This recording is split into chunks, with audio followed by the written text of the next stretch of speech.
sejahtera buat kita semua. Perkenalkan, nama saya Lilis Tampu Bolon, Prodi Teologi semester 5 Grup B. Dengan berdirinya saya di sini dengan pemenuhan tugas mata kuliah Homiletika Dasar. Nah, sebelum mendengarkan firman Tuhan pada hari ini, kita berdoa terlebih dahulu. Bapak yang baik, Bapak yang kami kenal dalam kerajaan surga Tuhan, saat sebentar kami akan mendengarkan firman-Mu Tuhan, Engkau yang memberkati yang menyampaikan firman-Mu serta yang mendengarkannya. Terima kasih Tuhan, amin. Khotbah pada hari ini tertulis dalam Matius 7 ayat 7-8. Beginilah bunyi firman Tuhan. Mintalah, maka akan diberikan kepadamu. Carilah, maka kamu akan mendapat. Ketoklah, maka pintu akan dibukakan bagimu. Karena setiap orang yang meminta, menerima, dan setiap orang yang mencari, mendapat, dan setiap orang yang mengetok, baginya pintu dibukakan. Demikian bunyi firman Tuhan. Adapun tema yang saya ambil yaitu doa yang memiliki kuasa besar.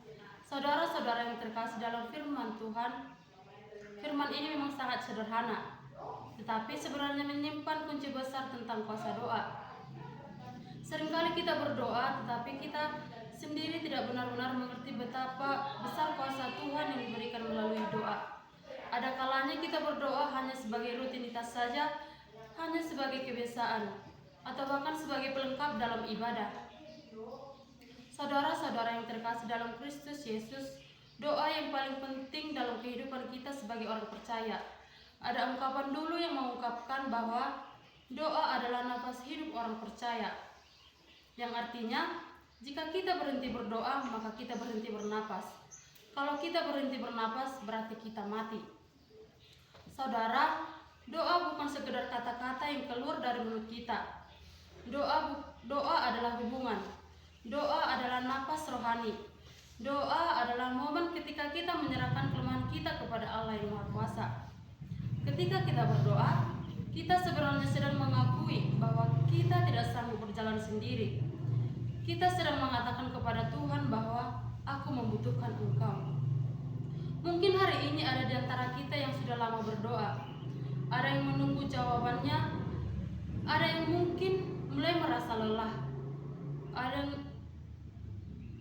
Ada mungkin yang mulai merasa lelah. Ada yang berpikir juga bahwa mengapa doa saya belum dijawab. Saudara, firman Tuhan hari ini mengingatkan kita bahwa doa orang percaya tidak pernah sia-sia. Karena doa memiliki kuasa besar ketika kita dilakukan dengan iman, ketekunan, dan hati yang percaya. Saudara, bukankah kita semua ingin doa kita dijawab Tuhan? Ada doa yang memiliki kuasa besar. Nah, apa saja unsurnya? Kita harus belajar bagaimana agar kita bisa memiliki doa kuasa yang besar dalam hidup kita. Sekarang, kita akan melihat 3 hal penting atau unsur penting yang Tuhan ajarkan agar doa kita memiliki kuasa besar. Bisa kita lihat dari teks yang pertama, yaitu yang pertama, yang harus kita lakukan dalam doa adalah mintalah. Minta artinya sampaikan kepada Bapa sang pemilik kehidupan, sang empunya segala sesuatu. Kita harus minta kepada Dia yang sejalan dan seturut dengan kehendak Allah. Bukan permintaan yang melampaui kebutuhan kita atau permintaan kita yang berkenan kepada Tuhan. Ketika Yesus berkata mintalah, Ia memakai kata kerja yang artinya teruslah meminta, jangan berhenti. Tetap datang kepada Bapa. Yesus tidak sedang berbicara kepada orang asing, tetapi kepada anak-anak kerajaan, yaitu kita umatnya. Dalam budaya Yahudi, meminta berarti mengakui ketergantungan. Hanya orang yang rendah hati mau meminta. Hanya orang yang percaya bahwa Allah itu baik, berani datang dan berseru kepadanya. Yang menjadi contohnya yaitu bayangkan seorang anak kecil yang bangun di tengah malam dan merasa haus. Anak itu tidak takut datang ke kamar orang tuanya. Ia tidak berpikir panjang, ia tidak ragu. Ia hanya berkata, "Mama, saya haus." Dan apa yang dilakukan orang tuanya? Apakah mereka akan marah? Tentu tidak. Mereka bangun dan memberikan minum karena ia anak mereka. Saudara-saudara, bagaimana kita mempraktikkan perintah mintalah? Datanglah dengan rendah hati. Akui bahwa kita tidak bisa mengandalkan diri sendiri. Doa dimulai dari pengakuan bahwa kita bergantung kepada Tuhan. Sampaikan kebutuhan dengan jujur. Jangan berputar-putar. Tuhan tahu hati kita, tetapi Ia ingin membuka diri. Mintalah dengan apa adanya.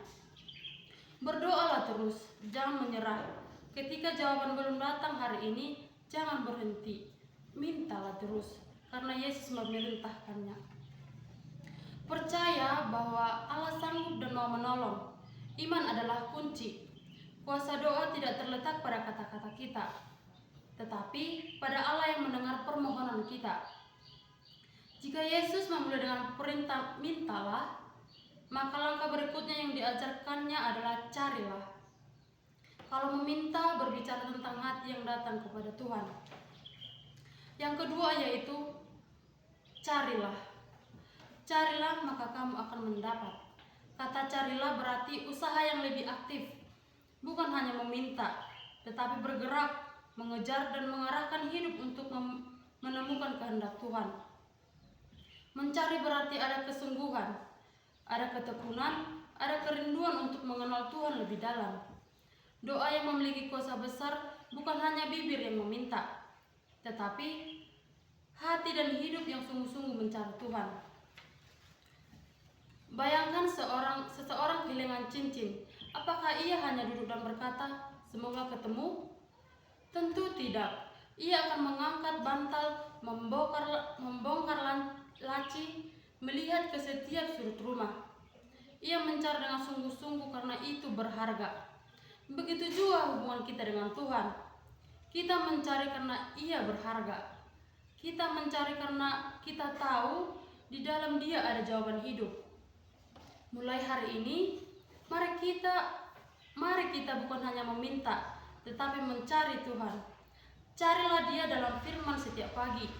Carilah Dia dalam ibadah, dalam pujian, dalam keputusan-keputusan hidup kita juga. Jangan mencari jalan pintas dunia. Jangan mencari kekuatan dari manusia. Carilah Tuhan dan Ia akan memimpin setiap langkah. Setelah meminta dan mencari, Yesus memberikan langkah ketiga.